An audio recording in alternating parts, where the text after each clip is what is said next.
अब खबर उत्तर प्रदेश के जनपद फिरोजाबाद से है, जहां धूमधाम से निकली लोक माता अहिल्याबाई होलकर की शोभा यात्रा। केंद्रीय राज्य मंत्री प्रोफेसर एसपी सिंह बघेल हुए शामिल। रविवार को शहर में लोक माता अहिल्याबाई होलकर की 300वीं जयंती को लेकर भव्य शोभा यात्रा निकाली गई, जिसमें मुख्य अतिथि के तौर पर केंद्रीय राज्य मंत्री एसपी सिंह बघेल लोक माता अहिल्याबाई होलकर जीवन पर प्रकाश डालते हुए उनकी लोकप्रियता के बारे में बताया। उन्होंने विपक्षियों पर भी निशाना साधा। शोभा यात्रा में ऊंट सवारी आकर्षण का केंद्र रही। क्या कुछ कहना था उनका, आप स्वयं सुनिए। लोक माता अहिल्याबाई होलकर की 300वीं जयंती को भव्य रूप में मनाया गया, जिसमें मुझे आने का मौका मिला।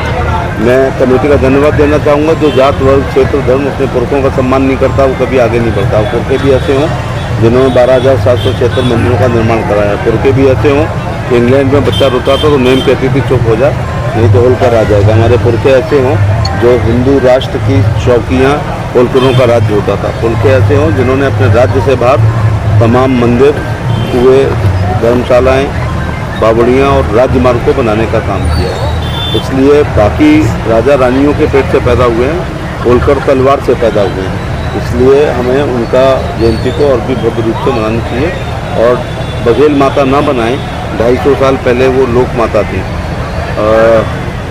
मल्हारराव होलकर ने पुत्र वधू बनाया, लेकिन पुत्र वधू से रानी, रानी से महारानी, से राजमाता, से लोक माता, से पुण्य श्लोका देवी होने का सफर उन्होंने किया। इसलिए हमें उनको सर, जिस तरह से ऑपरेशन पर कांग्रेस के राहुल गांधी सवाल उठाते हैं, तो इसको किस तरह से देखिए? ऐसे बयान देकर वो भारत की एकता, अखंडता, भाईचारा और हमारी फौज का मनोबल कम करते हैं और प्रधानमंत्री और रक्षा मंत्री और गृह मंत्री के किए गए प्रयासों को हल्का करने का प्रयास करते हैं और विश्व में देश की बदनामी करते हैं। मंत्री जी, कांग्रेस सांसद जयराम रमेश ने कहा है कि पीएम मोदी ने 2024 लोकसभा चुनावों के दौरान कई इंटरव्यू दिए, लेकिन वह स्वयं निर्माता, निर्देशक, अभिनेता और कैमरामैन थे। उन्होंने विपक्ष के सवालों का जवाब नहीं दिए। देश की सबसे बड़ी पार्टी के जनप्रिय नेता हैं, जिनकी वजह से तमाम एमएलए एमपीज आज भी सरकार बना रहे हैं। इस समय मोदी जी के का कार्यकाल भारत का स्वर्ण युग है विकास का। महाराष्ट्र के मुख्यमंत्री ने राहुल गांधी की लोकतंत्र पर टिप्पणी को लेकर पलटवार किया है और कहा है कि जनता ने उन्हें नकारा है, अब वे लोकतंत्र को नकार रहे हैं। चुनाव आयोग को कटघरे में खड़ा करके नाच ना आए आंगन टेढ़ा।